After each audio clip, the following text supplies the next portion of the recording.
Hello to you, coming in on Monday with a little bit of a supportive message. It is full moon in Leo in 2 days' time. We still have Mars in retrograde in Cancer. Jupiter's just stationed direct. So, of course, again, lots happening. And so I thought in preparation for Wednesday's full moon, we could maybe take some time and do a bit of a creative assessment by allowing yourself to just be free. And so what I mean is, if you grab a pen and paper, a writing book, a notepad, something that is not just one piece of paper, but you can write in, and then make an active time to be able to do this, because I want you really to just free write.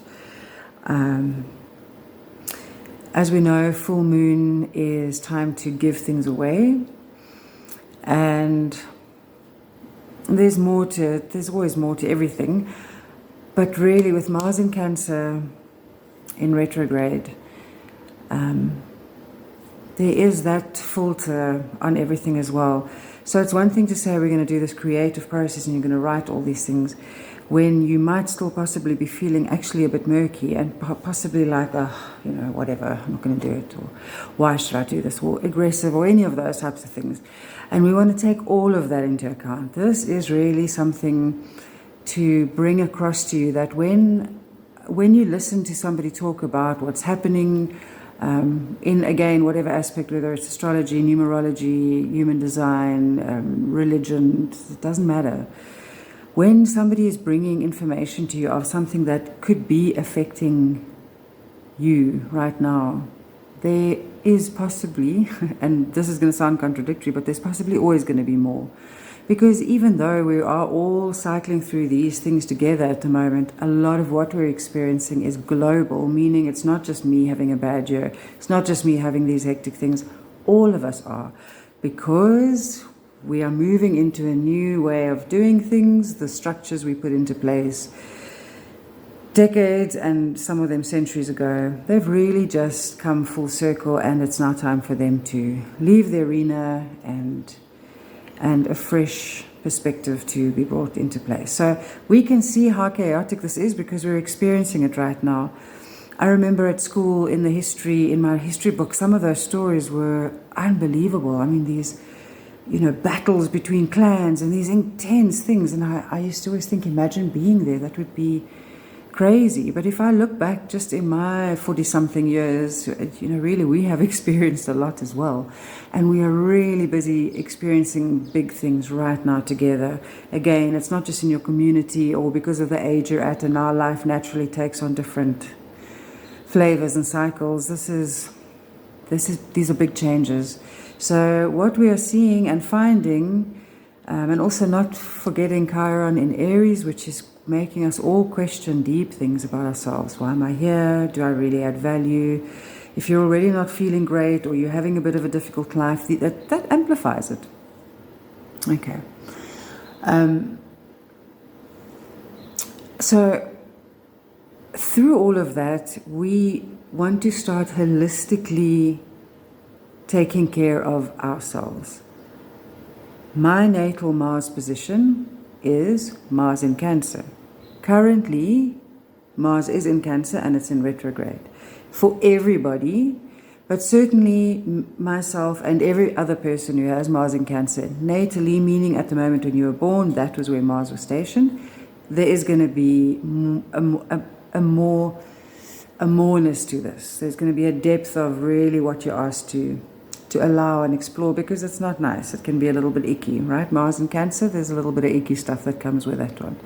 When it comes to family, early childhood, depending also on the house that it's positioned within your life map.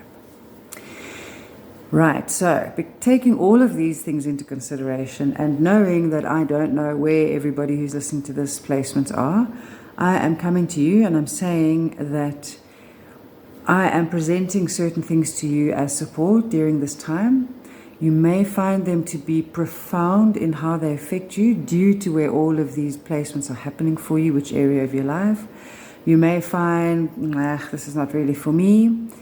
You may find that from starting maybe to do a process that I give you, a whole different thing comes up for you, and that is also amazing. Whatever comes up is exactly what you need to be paying attention to. Okay. And it becomes really a lot easier when we start anything in a creative way, because really our hearts are quite open then, and we are not over-analyzing.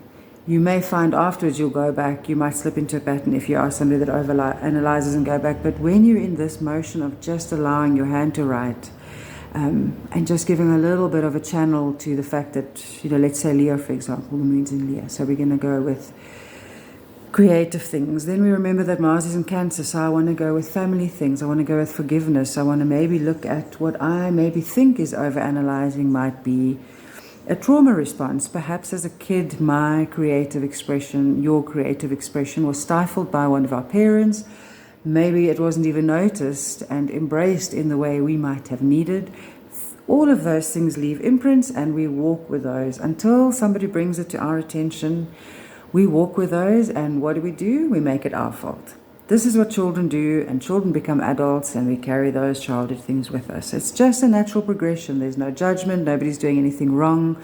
I don't want anybody to sit there going, oh, you see, this is exactly, and look how terrible you are, and then you just make it so much bigger.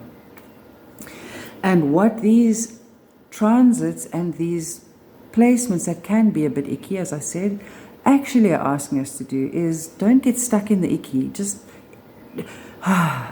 stop, just reset. If you're currently in a state where you're emotionally drained, or you are frustrated, or you are lonely, or you are ill, you are feeling unseen, whatever it is, and there is going to be something for all of us, and if not for us, then definitely somebody around you will know is having this kind of thing. We want to just stop. We want to stop.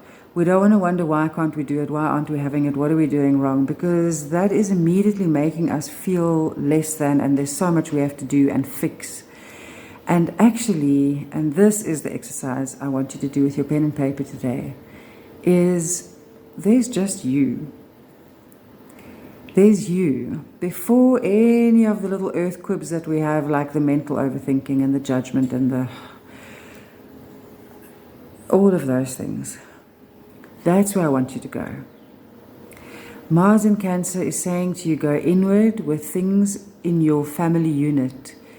Your present family unit, whether you're married and you have a family, or you don't even have to be married, apologies, that's if you're in that unit, or if you're single, or if you're still living in your parental home, it doesn't matter, because where you're going to go back to, or where you're going to go to, is what do I want out of it? What is my best day in this structure?